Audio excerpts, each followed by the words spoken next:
మోహన్ గారు, మీరు ఇప్పుడు ఇది సెల్ ఫోన్ పౌచ్ కూడా ఉంది కదా, ఎస్. మనం మామూలుగా అంటే ఎక్కడెక్కడ ఎక్స్పోజ్ అవుతున్నాం అంటే సెల్ ఫోన్ నుంచి దూరంగా ఉంటే సరిపోతుందా, లేదా పరిసరాల్లో కూడా మనకి?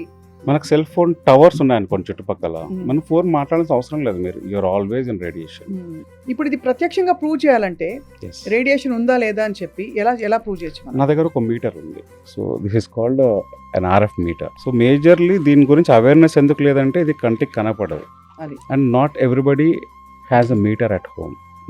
Not everybody knows that there is a meter which can detect RF radiations అన్నమాట. So this is a metre.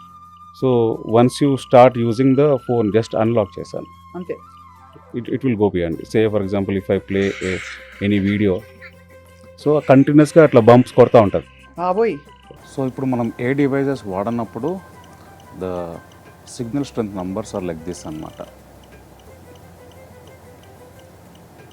It is the current value is around 7 or 8, the peak value is around the same. Say for example I start using my phone and I play some video on Facebook and all, ఇలా పైకి వెళ్ళిపోద్ది అనమాట. Peak number 162 peak ఉంది ఇక్కడ. దీన్ని మనం baby అనుకుందాం, baby తల అనుకుందాం. ఈ తలని తీసుకొచ్చి ఈ డివైస్ లోపల పెట్టి, సో మనం ఈ డివైస్ లేకుండా పెడితే అలా పీక్ నెంబర్స్కి వెళ్ళిపోతుంది. సేమ్ థింగ్ మన ప్రోడక్ట్ లోపల పెట్టామనుకోండి, numbers are very much in range, in control.